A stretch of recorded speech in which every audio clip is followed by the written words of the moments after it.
Nous sommes mercredi 16 juillet. Bonsoir à tous et merci de votre présence. Bonsoir à vous également, Ibrahima Djomile, avec vous, la lecture du Conseil des ministres qui s'est tenu aujourd'hui sous la présidence du chef de l'État, Ibrahim Boubacar Keïta. Bonsoir. Bonsoir à vous également, mesdames et messieurs. Bonsoir, bienvenue à toutes, à tous au chapitre des mesures réglementaires sur le rapport du ministre de l'Équipement, des Transports et du Désenclavement. Le Conseil des ministres a adopté un projet de décret relatif à la prévention du risque aviaire et animalier sur les aérodromes du Mali. Les oiseaux et autres animaux en divagation dans le domaine aéroportuaire représentent un réel danger pour les avions. Un grand nombre d'incidents et d'accidents enregistrés dans les aérodromes sont imputables aux oiseaux et à d'autres espèces animalières. Aujourd'hui, le problème a pris de l'ampleur avec la densité croissante du trafic aérien, le nombre élevé des aérodromes et la présence de plus en plus fréquente des oiseaux et animaux sur la trajectoire des avions à réaction ultra rapide. Au Mali, il est enregistré en moyenne par an 10 incidents d'aviation liés aux animaux et aux oiseaux. Face à ce risque aviaire et animalier sur les aérodromes du Mali, le gouvernement, conformément aux recommandations de l'Organisation de l'aviation civile internationale OACI, a pris des dispositions à travers l'équipement des véhicules de piste des services de sécurité et de lutte contre les incendies, de l'assèchement en moyens pyrotechniques, d'effarouchement des oiseaux sur les aérodromes, des visites systématiques de pistes en cas de mauvaise visibilité pour s'assurer qu'aucun oiseau ne se trouve sur la piste ou à sa proximité, le compte rendu à l'OACI de tous les impacts d'oiseaux, la suppression des sources d'alimentation et des lieux de refuge des oiseaux, le contrôle de la végétation dans la zone aéroportuaire. Cependant, malgré ces dispositions, les risques demeurent. D'autres moyens de dissuasion sont envisagés pour compléter ces dispositions, notamment la dissuasion acoustique, l'érection d'obstacles, le déversement d'avifuges chimiques et de piégeage. L'OACI a donc recommandé la création de comités permanents nationaux et locaux chargés de veiller à la conception et à l'application des mesures nécessaires en vue de juguler le fléau. Le présent projet de décret s'inscrit dans ce cadre. Il crée le comité national et les comités locaux de prévention des risques aviaires et animaliers, définit les rôles et les responsabilités ainsi que les principes de collaboration entre l'autorité de l'aviation civile, les représentants d'aérodromes, les organismes chargés de la circulation aérienne et les exploitants d'aéronefs. Son adoption a pour but de permettre au comité national et aux comités locaux de lutte contre le risque aviaire et animalier sur les aérodromes de mener à bien leur mission, celle de conception et d'application des mesures contre ces risques. Sur le rapport du ministre de la Jeunesse et de la Construction citoyenne, le Conseil des ministres a adopté un projet de décret fixant le cadre organique de la direction des finances et du matériel. Les directions des finances et du matériel ont été créées par une ordonnance en date du 4 mars 2009 avec pour mission d'élaborer au niveau des départements ministériels les éléments de la politique nationale dans les domaines de la gestion des ressources financières et matérielles et de l'approvisionnement des services publics. Le présent projet de décret vise à rendre fonctionnelle la direction des finances et du matériel du ministère de la Jeunesse et de la Construction citoyenne en la dotant pour les 5 prochaines années de moyens humains nécessaires à son fonctionnement. Au chapitre des mesures individuelles, le Conseil des ministres a procédé aux nominations suivantes. Au titre de la primature, secrétaire général du gouvernement, chef de cabinet, M. Abel Diarra, magistrat. Au titre du ministère des Affaires étrangères, de l'intégration africaine et de la coopération internationale, chargé des missions, Mme So Fatoumata Mboy, professeur d'enseignement secondaire. Ambassadeur du Mali en République de Guinée équatoriale Malabo, M. Amadou Dem, administrateur de société. Vice-consul au consulat du Mali à Djeddah, M. Oumar Di Baroussako, conseiller des affaires étrangères. Inspecteur à l'inspection des services diplomatiques et consulaires, M. Ousmane Tandia, conseiller des affaires étrangères. M. Yasungo Kone, conseiller des affaires étrangères. Au titre du ministère du Développement rural, directeur des finances et matériels, Mme Sissao Yakari Tunkara, inspecteur des finances. Au titre du ministère de la Solidarité, de l'Action humanitaire et de la Reconstruction du Nord, Inspecteur à l'inspection des affaires sociales, M.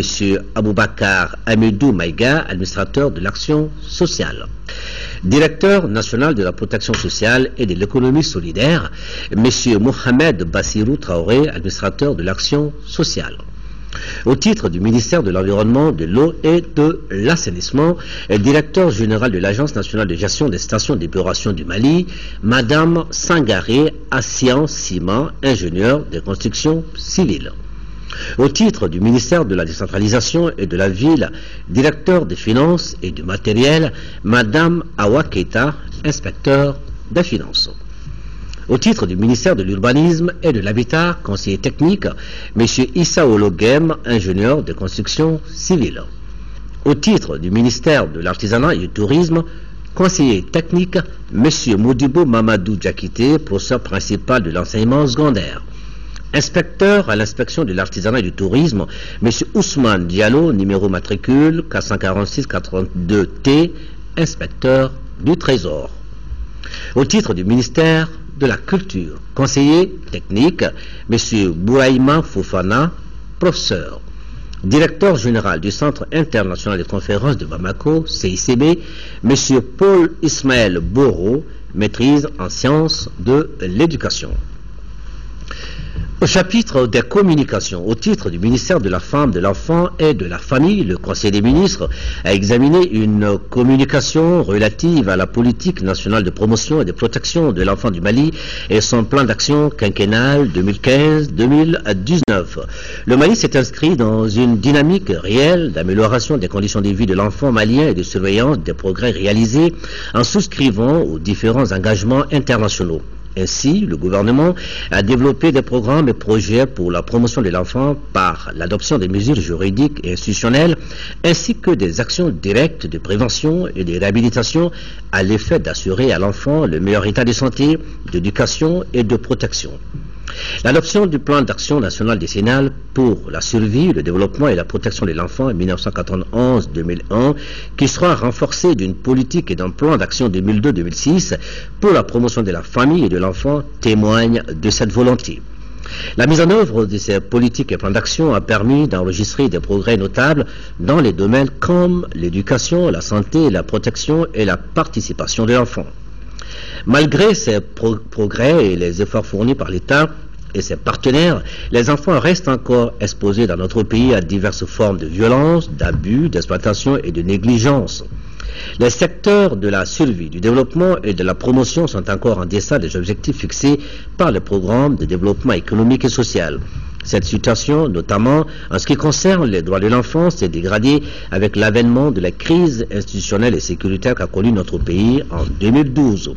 Aussi, pour renforcer le cadre d'orientation générale pour la promotion des droits et la protection de l'enfant, le gouvernement, avec l'appui de ses partenaires, a élaboré un document de politique nationale de promotion et de protection de l'enfant assorti d'un plan d'action quinquennal 2015-2019.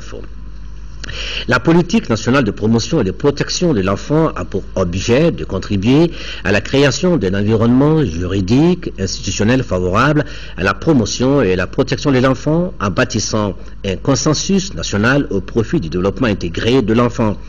Elle est fondée sur une vision partagée avec l'ensemble des acteurs, celle d'une société démocratique qui garantit l'épanouissement de l'enfant grâce à la jouissance et au plein exercice de ses droits et devoirs par une responsabilisation soutenue de la communauté des collectivités, des entreprises et de l'État en vue de le préparer à une citoyenneté effective inspirée de nos valeurs socio-culturelles.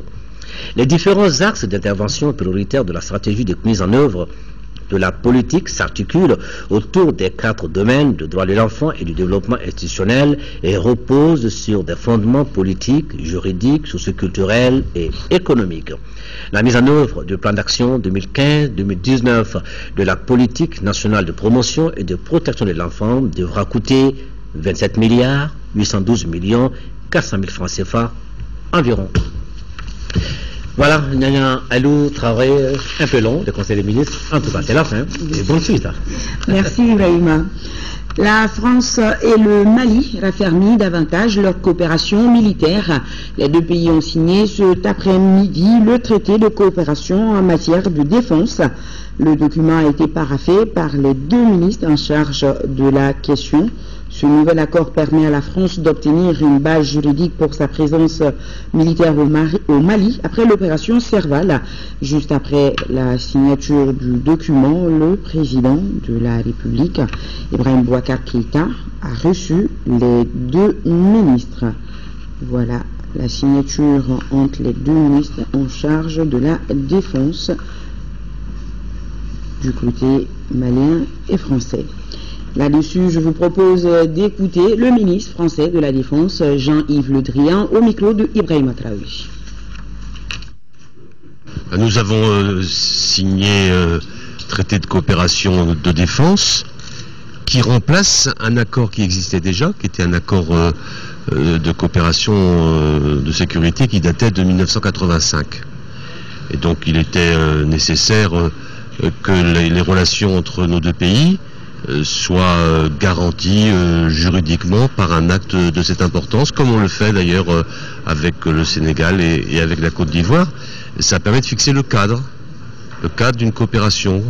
Ça veut dire le cadre de la coopération en matière de formation, d'équipement, de communication, et ça veut dire aussi avoir les garanties juridiques pour les personnels militaires français présents ici au Mali, ou pour les personnels maliens présents en France.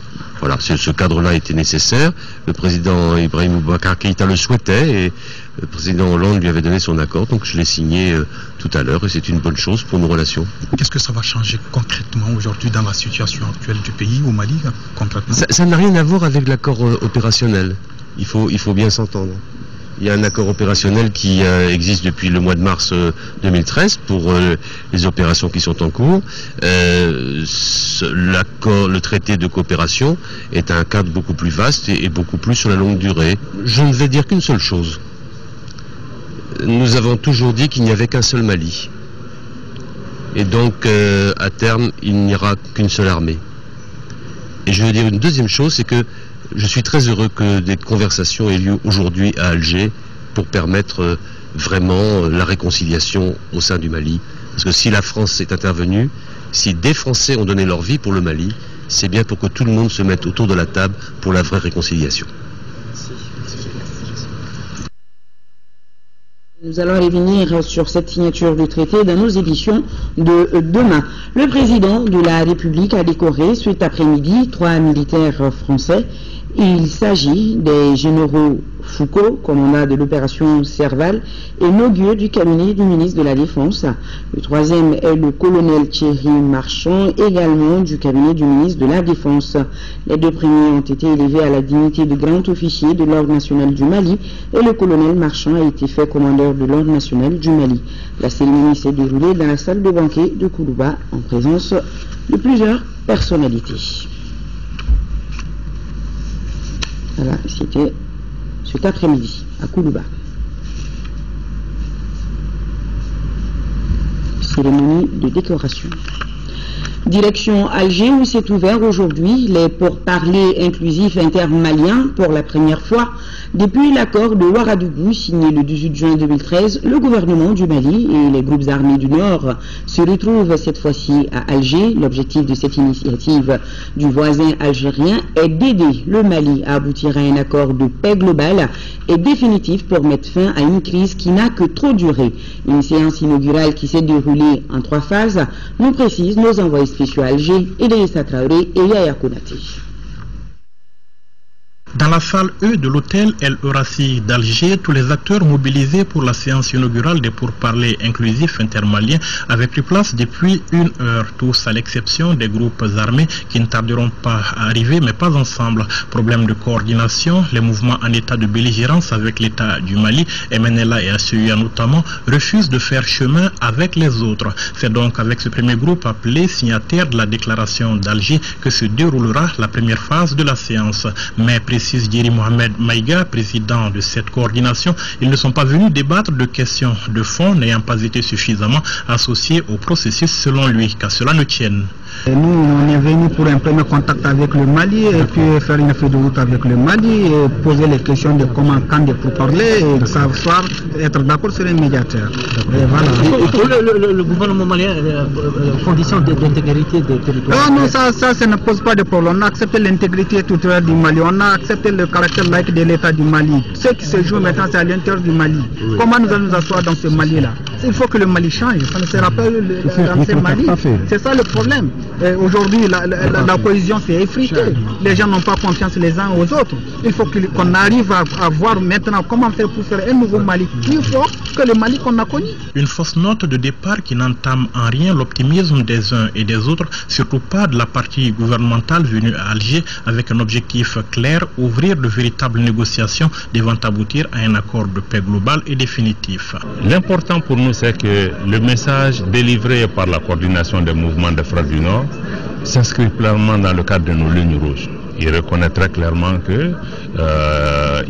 très clairement l'intégrité territoriale du Mali, l'unicité de son État, qui sont des données cardinales pour nous. Et le reste maintenant, c'est une question de s'asseoir ensemble et de regarder les questions, les préoccupations et surtout de voir quelles sont les solutions qui s'offrent à nous.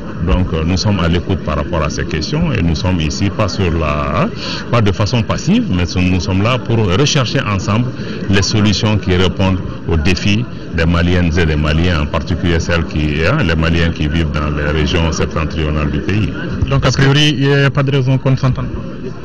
Nous sommes confiants. Acte 2 de la séance inaugurale, les autres mouvements armés du Nord, ceux appelés signataires de la plateforme d'Alger, se succèdent à la tribune pour exposer leur vision des pourparlers et des moyens d'aboutir à une paix durable au Mali. Il s'agit notamment du mouvement arabe de l'Azawad, de la coalition du peuple de l'Azawad et de la coordination des mouvements et forces patriotiques de résistance. Enfin, acte 3, parole aux partenaires, ceux qui accompagnent le Mali dans la résolution de la crise et qui invitent les Maliens à saisir une opportunité unique de faire la paix tout en restant très optimiste. Beaucoup d'esprit de responsabilité, beaucoup d'optimisme également.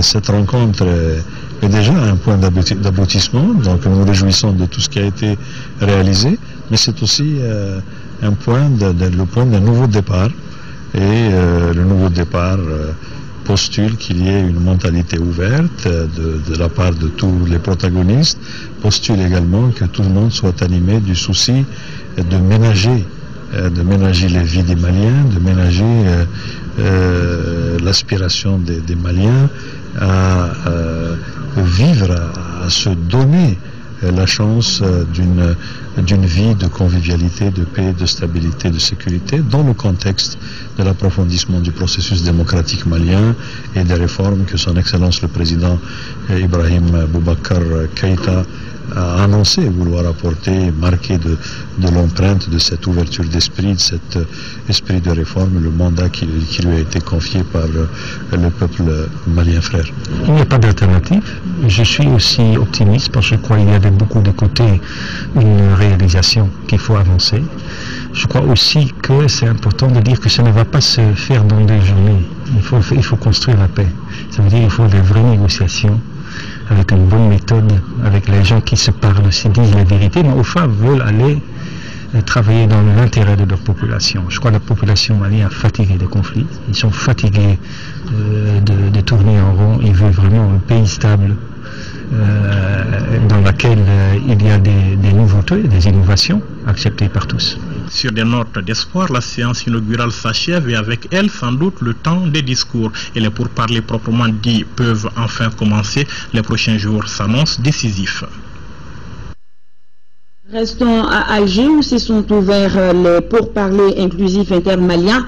Dans son allocution à la tribune de la séance inaugurale, le chef de la diplomatie malienne, après avoir remercié le voisin algérien, les pays voisins de la communauté internationale, a adressé un message fort aux groupes armés du nord du pays. Suivez plutôt un extrait de cette allocution, des propos recueillis par Yaya Kounati.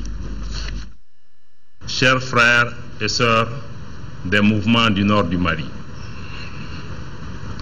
je souhaiterais d'emblée saluer, au nom de son Excellence M. Ibrahim Boubacar Keïta, président de la République du Mali, nos frères et sœurs qui ont pris la décision historique aujourd'hui d'inscrire leur action dans le cadre du dialogue en vue de la recherche d'une paix juste et durable entre Maliens.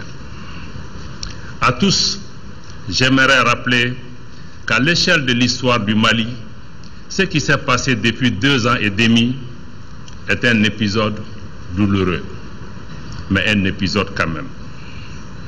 Le Mali est une vieille nation dont les royaumes et les empires ont été bâtis sur la guerre, mais aussi sur la paix. Nous avons longtemps appris de cette histoire que la paix a ses gloires non moins importantes que celles de la guerre. Voilà pourquoi nous avons choisi la paix et que nous nous trouvons aujourd'hui en face de vous. Avec cependant l'espoir que ce face-à-face finira dans quelques jours par un côte-à-côte pour bâtir dans un proche horizon, le Mali de nos espérances. Cette fois-ci, la main dans la main et définitivement. Et cela est d'autant plus nécessaire qu'un penseur du siècle dernier nous rappelle que, je cite, « Si l'œil reste tourné vers le passé pour tenter de le prolonger, nous sommes condamnés. Si le regard se tourne vers un horizon à atteindre, alors la force, la créativité, la puissance de l'intelligence feront le reste. » Fin de citation. Et nous avons ce communiqué par rapport à ces pourparlers. Le collectif des ressortissants du Nord, Corée, salue la reprise du dialogue ainsi qu'il pourrait aboutir à un accord de paix durable qui met fin définitivement au cycle des rébellions armées. Le Corém, organisation composée des ressortissants des régions de Mopti, Tombouctou, Gao et Kidal, toutes communautés confondues, dénonce toutefois l'absence des communautés du Nord autour de la table des pourparlers. Le Premier ministre Moussa Mara signe le livre de condoléances de l'ambassade du Burkina Faso. Cette action intervient suite au décès de Gérald Kango Ouedraogo, ancien Premier ministre et ancien président de l'Assemblée nationale de la Haute-Volta de 71 à 74, sous la présidence de Aboubakar Sangoulé Lamizana. Au nom du président de la République Ibrahim Boubacar Keïta et du gouvernement, le Premier ministre a présenté les condoléances les plus attristées au peuple frère et ami du Burkina Faso ainsi qu'à la famille de l'illustre disparu. Place de la République, le président de l'Assemblée nationale a successivement reçu en audience l'ambassadeur du Mali en Turquie et une délégation du Centre pour le contrôle démocratique des forces armées basé à Genève en Suisse. Les échanges ont respectivement porté sur le renforcement des liens de coopération entre la Turquie et le Mali et la réforme du secteur de la sécurité. Le compte rendu, c'est avec Ramata Konati. 2 mois après sa nomination, le nouvel ambassadeur du Mali en Turquie se rend chez le président de l'Assemblée nationale. C'est pour parler de la coopération entre Ankara et Bamako, une coopération visible dans divers domaines, dont le commerce, la culture et l'éducation. Bientôt, je peux vous le dire, il y aura une mission certainement du Parlement malien qui était déjà invité par le Parlement turc à venir faire une tournée en Turquie. Donc les 2 présidents se sont concertés à ce sujet et ma mission en ma qualité d'ambassadeur, ce sera de rendre réel ces liens-là entre ces 2 présidents. Autre sujet évoqué ce mercredi à l'Assemblée nationale, la réforme et la gouvernance du secteur de la sécurité. La directrice adjointe du Centre de Genève pour le contrôle démocratique des forces armées a fait le point de la collaboration entre les parlementaires maliens et l'institution qu'elle représente. Aujourd'hui, c'était une opportunité pour nous de faire la connaissance du président de l'Assemblée nationale pour lui introduire notre travail et aussi la collaboration avec un autre partenaire ici sur place. Nous apportons une assistance technique au gouvernement et au Parlement malien. Ça veut dire que nous assistons au renforcement des capacités dans le secteur de sécurité. Les droits et obligations des membres du Parlement et du Parlement comme institution vers les actions du gouvernement et aussi vers les citoyens du pays. Le Mali est membre du Centre pour le contrôle démocratique des forces armées il y a de cela 4 ans. Cette fondation internationale œuvre pour la sécurité, le développement et l'état de droit. Autre audience, autre lieu, le président du Conseil économique, social et culturel a lui reçu des représentants d'associations, des pionniers, des journalistes et des représentants de la Banque mondiale. Mariam Sagara nous en parle. Nous ferons l'Afrique, même s'il faut notre sang. Les pionniers du Mali qui ne demandent que le retour du civisme dans le quotidien malien. Même s'il faut leur sang, martèle-t-il, ils feront le Mali. Si on se donne les mains, un jour, ce Mali sera debout. Un jour, nous allons vraiment avoir des Maliens patriotiques, des bons citoyens qui vont aimer vraiment leur pays. La lettre a été prise, ça c'est au niveau des gouvernements, pour instaurer la montée des couleurs tous les lundis matins dans tous les départements ministériels à 7h45. Mais nous voulons aussi que cela retourne au niveau des écoles. Le syndicat national des journalistes reporters qui a précédé les pionniers a présenté les doléances de tous les journalistes pour enfin assainir la presse malienne. Le Mali ne possède pas encore une école publique de journalisme. Donc ce qui fait que depuis 1991, que l'espace audiovisuel a été libéralisé, il n'y a pas encore des gens formés convenablement dans ce domaine. Donc les gens sont obligés de se rabattre sur les écoles de la sous-région. Nous avons vu pendant cette crise beaucoup de lacunes par rapport à cette presse aujourd'hui. Il faut qu'on ose le dire. Donc nous avons discuté avec le président sur la nécessité de voir comment nous pouvons aller vers ça pour faire en fait que nous ayons des journalistes professionnels. Le représentant de la Banque mondiale au Mali et l'Association pour le soutien aux actions sociales et humanitaires de Mme Keïta Aminata Maïga étaient aussi dans l'agenda du Conseil économique, social et culturel. Ils ont échangé avec le président Bitar sur leurs préoccupations de l'heure. Il a bien des objectifs, à savoir aider les citoyens maliens, ça devait faire voir que la première dame a œuvré bien avant qu'elle ne soit au pouvoir. L'association, elle est née en septembre 2013 et elle s'étend de Kay jusqu'à Kidal. On a fait un peu un tour de situation où j'ai eu également la possibilité de lui présenter en quelques lignes ce que la Banque mondiale fait au Mali et ce que nous comptons faire pour les années à venir. Et il a profité également de cette opportunité pour me donner une idée générale du travail du Conseil. Une perspective que je pense que nous allons développer dans les mois à venir, puisque la Banque mondiale va commencer à préparer sa stratégie de partenariat avec le Mali. Et cette stratégie va essentiellement viser 2 objectifs. Accélérer la réduction de la pauvreté extrême. Et puis le deuxième objectif, c'est vraiment de consolider l'émergence d'une classe moyenne. Ces visites ont permis au président Jamil Bitar de mesurer l'intérêt des uns et des autres pour un devenir radieux du Mali. Demain, 17 juillet, notre capitale abritera la table ronde sur la mobilisation des ressources au profit des soins essentiels dans la communauté, notamment le salaire des agents de santé communautaire. En prélude à cette rencontre, le président de l'association des municipalités du Mali nous explique l'objectif de cette table ronde au micro de Moussa Fani. La santé, l'adage le dit, c'est une denrée rare. Et pour assurer cela, les collectivités territoriales, nous sommes aujourd'hui 761 collectivités territoriales, sont bien placées parce que nous sommes un gouvernement de proximité. Donc notre préoccupation au niveau des collectivités aujourd'hui, c'est de nous intéresser à cette catégorie d'agents qui est le dernier prestataire, c'est-à-dire qui est le dernier, quand il y a prescription, qui donne le médicament ou bien qui fait le geste d'une piqûre ou bien d'un soin, d'un pansement à donner. C'est d'amener non seulement une collectivité à mobiliser des ressources pour les payer, pour leur permettre de vivre, mais également à l'État de faire des dotations suffisantes pour que le salaire de ces travailleurs-là soit régulièrement payé et qu'ils soient pris entièrement en charge de manière autonome par l'État et les collectivités du Mali.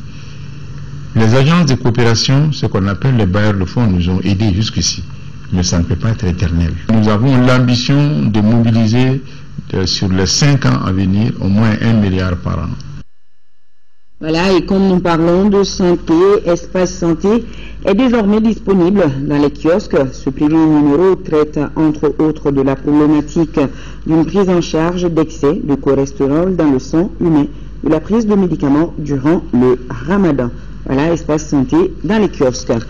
Santé, toujours, je vous le disais dans notre édition d'hier, le plan national de l'élimination de la transmission du VIH de la mère à son enfant se donne pour but de réduire de moins 50% les décès maternels et infantiles liés à la maladie d'ici fin 2019. Ce soir, Kadita Toukoune nous explique plus en détail l'importance de ce plan.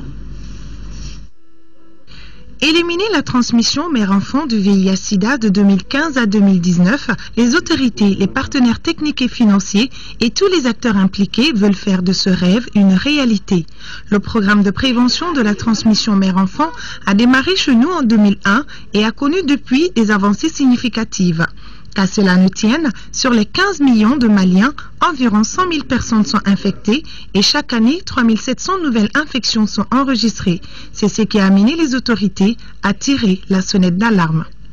Réduire le nombre d'enfants nouvellement infectés par le VIH de 90% et réduire de 50% le nombre de décès maternels liés au sida, notre pays s'engage. Et les partenaires techniques et financiers qui accompagnent le Mali depuis des années dans la lutte contre ce fléau n'ont ménagé aucun effort pour la réalisation du plan national d'élimination de la transmission mère-enfant du VIH.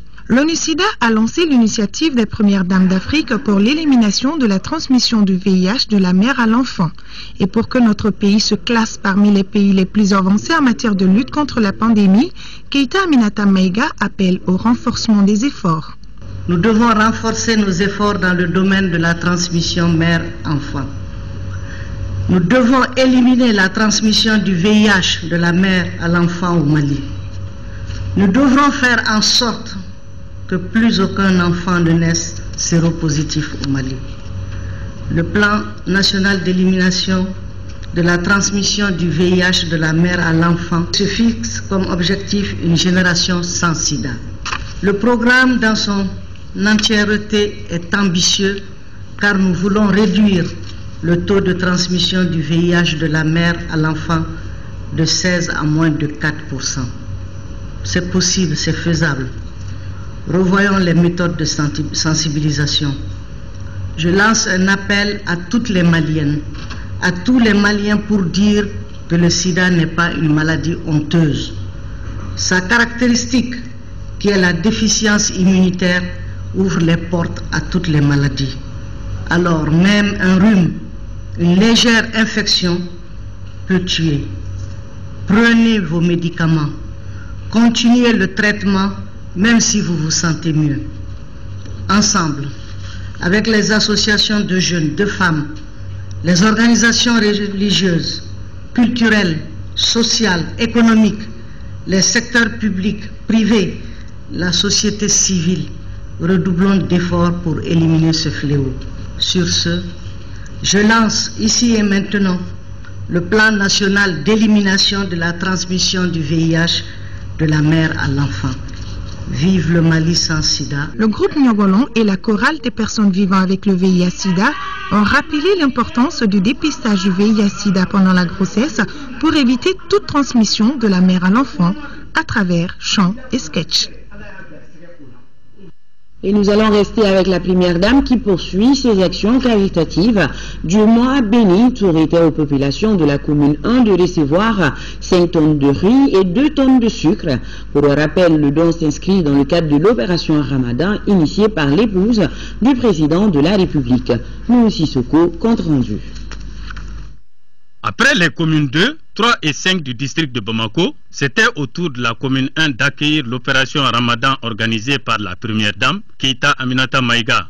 Il s'agissait d'offrir des denrées alimentaires à 200 familles démunies de la commune 1. C'est ainsi que chacune de ces familles a reçu 25 kg de riz et 10 kg de sucre. Le choix porté sur notre commune dans le cadre de cette opération Ramadan destinée à donner des vivres à 200 ménages les plus démunis de la commune, à son sens et toute sa justification en ce mois béni de Ramadan. Ce bel exemple de partage est une opportunité majeure pour converger vers les actions de développement local en général et particulièrement pour la construction des filets de protection et de promotion des droits des plus vulnérables, gage de leur bien-être et de leur plein épanouissement. Les bénéficiaires ont accueilli avec beaucoup de satisfaction le geste de la première dame. Ils ont aussi formulé des prières pour le Mali. L'association malienne pour le salut de l'islam, en collaboration avec la fondation turque d'Inane, elle aussi a distribué des vivres à plusieurs familles démunies de la capitale. Lamine Keita, reportage. Cette distribution des vivres de l'association malienne pour le salut de l'islam à Islam a concerné 500 familles du district de Bamako. Elle a permis à chaque bénéficiaire d'avoir du riz, du mil, de l'huile, du sucre, des vermicelles. Le geste s'inscrit en droite ligne du mois sacré du Ramadan, comme pour dire que la solidarité n'est pas un vain mot.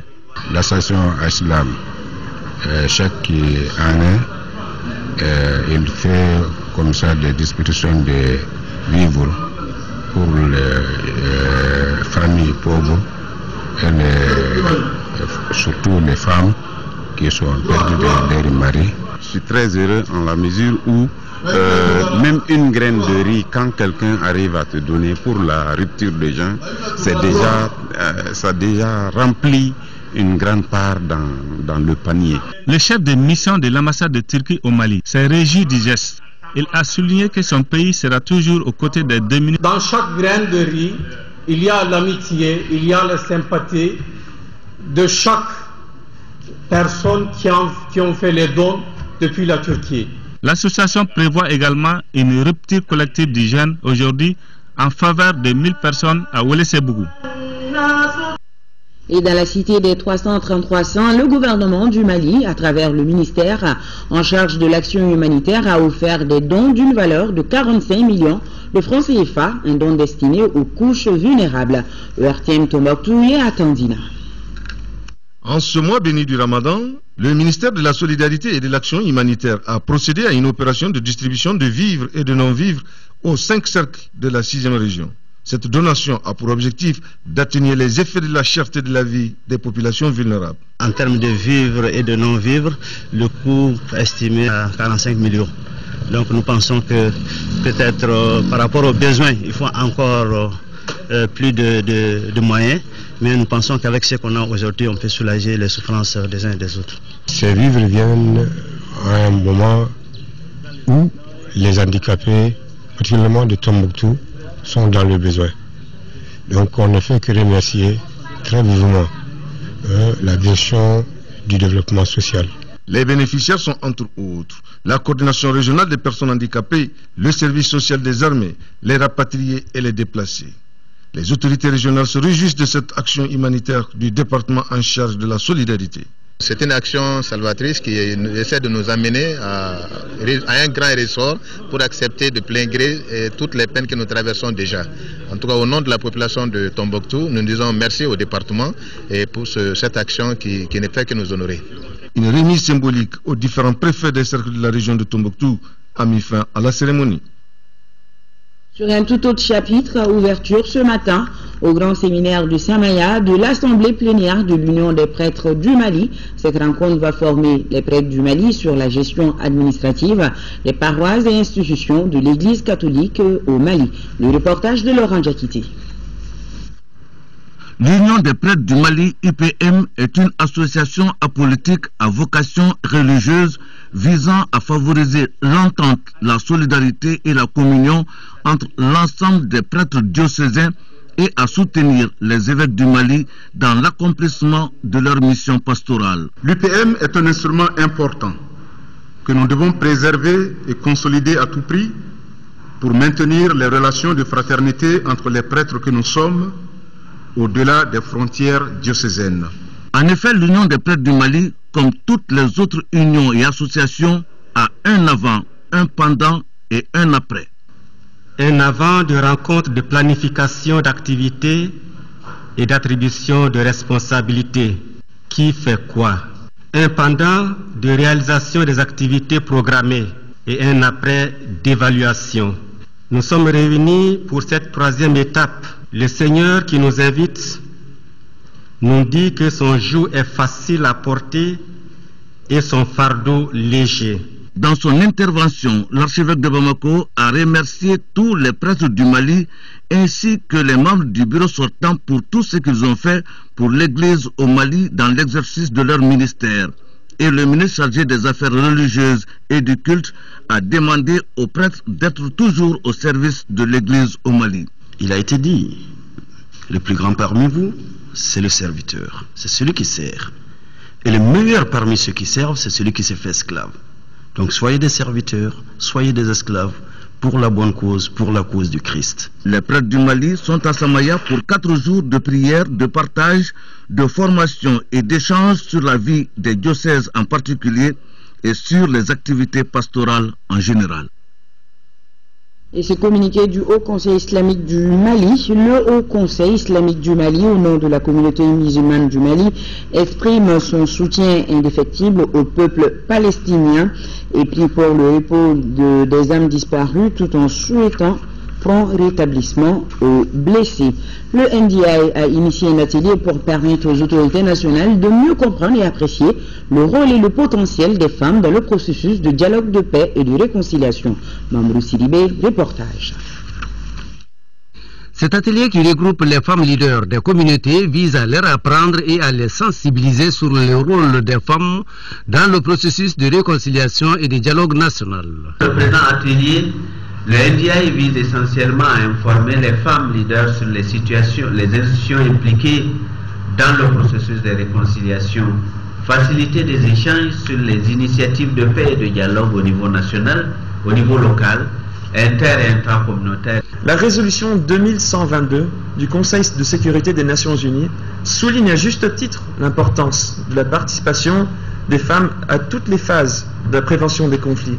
Ce processus de réconciliation doit être inclusif et participatif, impliquant tous les Maliens sans aucune distinction. Femmes leaders, cette confiance doit vous permettre d'assumer ce rôle que vous avez su brillamment jouer au début de la crise et qui a permis d'éviter l'implosion du pays. On se souvient qu'au plus fort de la crise, alors que des voix appelaient à la violence et à la division, les femmes ont rappelé que la voie du dialogue et du renforcement des liens entre Maliens était la seule pour le retour à un Mali unanimement reconnu comme un endroit où il faisait bon vivre. Pour renforcer les capacités des femmes leaders en communication et plaidoyer, les initiateurs de l'atelier ont retenu entre autres modules l'amélioration de l'échange régulier de l'information et des idées entre les communautés et les représentants des institutions nationales, la collaboration entre le gouvernement et les communautés pour assurer la paix et l'harmonie du pays. Direction Genève où s'est tenue la 103e conférence internationale du travail. Le Mali était représenté à cette édition par le secrétaire général de l'UNTM. Une rencontre qui portait sur la promotion de la justice sociale et les droits internationaux. Yacouba Katile a prononcé un discours dans lequel il a développé la situation socio-sécuritaire au nord du Mali. Suivons ensemble. L'Union nationale des travailleurs du Mali et la Confédération syndicale des travailleurs du Mali rejettent l'usage de la force armée par l'État. Cela ressemblerait à un déficit de démocratie, d'état de droit, de respect des dialogues, de la négociation comme moyen privilégié de résolution des conflits. L'Union nationale des travailleurs du Mali et la Confédération syndicale des travailleurs du Mali rejettent également les recours à la rébellion armée au moment où les partis politiques, les associations civiles, les syndicats se constituent selon la volonté des populations dont certaines se trouvent dans un dénuement plus dramatique que ce qui prévaut au nord. L'UNTM et la CSM prônent la définition d'une politique nationale d'administration de développement et de responsabilisation des populations à la base pour la gestion de leur milieu. Le respect des droits de l'homme, et singulièrement les travailleurs noirs, natifs ou affectés dans les régions nord du pays. Les massacres dont ils ont fait l'objet, les prises d'otages dont ils ont été les victimes, les blessures handicapantes infligées à des responsables syndicaux. Si condamnables, haïssables qu'ils soient, ne dévient point l'UNTM et la CSM de leur option pour un règlement des questions nationales par la concertation, les dialogues. Aussi, l'Union nationale des travailleurs du Mali et la Confédération syndicale des travailleurs du Mali demandent à la 103e session de la Conférence internationale du travail de condamner dans les termes sans équivoque le refus du dialogue, les choix des armes comme moyen de résolution des crises et l'assassinat ou la prise d'otages des travailleurs. À noter également cette déclaration de la Confédération syndicale des travailleurs du Mali, CSTM, par rapport aux négociations qui ont débuté à Alger. Et la CSTM demande que l'ensemble des composantes de la société malienne et particulièrement les communautés des régions du Nord non armées soient au cœur du dialogue inclusif et affirme que l'intégrité territoriale et la laïcité du Mali ne sont pas négociables, souhaite qu'un accord inclusif et définitif soit enfin conclu pour que le Mali reprenne sa voie de développement. En 4e région, signature de convention entre la Chambre régionale d'agriculture de Ségou et les promoteurs de sous-projets productifs dans le secteur agricole de la région de Ségou. Le reportage de Fousseini Samaki. Cette convention de financement des sous-projets PAPAM entre les responsables de la Chambre régionale d'agriculture de Ségou et les promoteurs des sous-projets de différents cercles de la 4e région concerne 50 sous-projets sélectionnés. Son coût total est de 563 897 575 francs CFA. Il s'agit des sous-projets relatifs à la riziculture, l'aviculture, la pisciculture, l'embouche, les niébés et les folios. Sur les 195 sous-projets reçus, alors finalement c'est 50 qui ont été retenus. Les modalités de mobilisation de ces fonds aussi sont clairement définies dans la convention. Vous savez, le Mali est un pays d'agriculture par excellence et l'économie même du pays est basée sur l'agriculture. Donc c'est pourquoi le PAPAM est venu pour aider cette frange de la population qui est vraiment majoritaire à augmenter le revenu. J'ai soumissionné à ce projet pour pouvoir accroître ma production. Et je vous dis très sincèrement que je suis même déjà prêt. Dès que les choses vont commencer, moi je verserai ma quote-part. En signant cette convention, les autorités ségoviennes ont salué cette initiative du PAPAM. Je ne peux que m'en réjouir. Maintenant, l'appel que je lance aux bénéficiaires, c'est de mobiliser leurs contributions. Rappelons que cette action du PAPAM s'inscrit dans le cadre de l'accroissement de la productivité agricole et la politique de l'autosuffisance alimentaire au Mali. À présent, ce fait divers, deux camions bennes qui circulaient dans le même sens se sont heurtés tôt ce matin sur le 3e pont. Selon nos sources, les deux voitures se sont livrées à une course effrénée. L'une voula dépasser l'autre. Il n'y a pas eu de perte en vie humaine, mais l'accident a endommagé les garde-fous du pont. Aldoumatou Tina était sur les lieux, son reportage. Spectaculaire accident de circulation entre deux bennes sur le 3e pont de Bamako. L'incident s'est produit aux environs de 8h30 lorsque les deux camions contenant du banco en provenance de Missabougou se sont violemment heurtés quand l'une des bennes a tenté de dépasser l'autre. Conséquence, l'un des camions s'est renversé après que le chauffeur ait perdu le contrôle. Heureusement, pas de perte en vie humaine. En revanche, les garde-fous du pont ont été sérieusement endommagés. La benne renversée était en sens de marche normal. L'autre là, il suivait vraiment de sa progression. Voulant le dépasser, la benne renversée n'a pas voulu céder le passage. L'autre là a forcé le passage en dépassant à droite. Et la benne renversée, le conducteur a perdu le contrôle. Raison la plus, il a été renversé au beau milieu vraiment du pont. Cet énième accident dénote de l'incivisme de certains conducteurs et du manque de respect du code de la route. À cause de cet accident directement, c'est le comportement du chauffeur, le non-respect vraiment du code de la route. Tout le monde sait, en matière de la circulation routière, les dépassements à droite n'est pas permis. Sur le lieu, les agents du 12e arrondissement qui s'occupent du secteur ont pris des dispositions pour faciliter la circulation. Quant au seul blessé, il a été évacué à l'hôpital du Mali.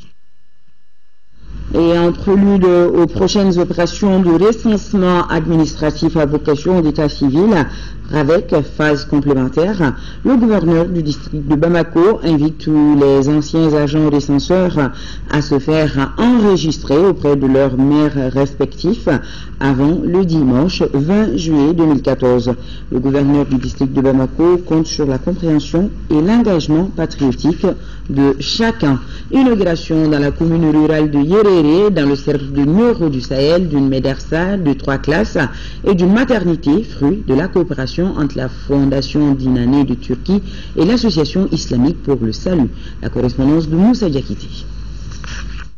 D'un coût total de 39 millions de francs CFA, la nouvelle médersa de 3 salles de classe équipées d'une direction et d'un bloc de 2 latrines et le nouveau centre de santé de Yéréré font aujourd'hui la fierté des 17 740 âmes de la commune.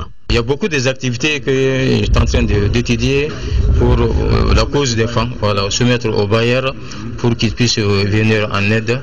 Hein, et en même temps aussi les enfants déscolarisés qui ne sont pas ni dans l'école classique ni dans la médersa, ils sont dans la rue. Pourquoi pas récupérer ces enfants-là? On a l'espoir aussi de l'électrification du village. Les travaux ont déjà commencé. La construction des infrastructures cadre parfaitement avec la politique de notre pays à garantir l'accès de tous et de toutes à la santé et à l'éducation. Ça nécessite beaucoup d'efforts pour l'entretien. On ne cessera de le dire. Il faut que les gens eux-mêmes prennent certaines initiatives. Quand on nous appuie, les partenaires viennent en aide, il faut que nous-mêmes nous aidions d'abord. Les temps forts de cette inauguration ont été la remise symbolique des clés, la coupure des rubans symboliques, puis la visite guidée des locaux. Point final à ce journal. Je vous donne rendez-vous demain dans les éditions du soir. Pour celle du matin, vous serez avec Aïssata Ibrahim Maïga. La météo, c'est tout à l'heure avec Aïssata Kamara. Grand merci à vous qui nous suivez de Badjangara, Sikasso et de Kouchala. Bonsoir à tous.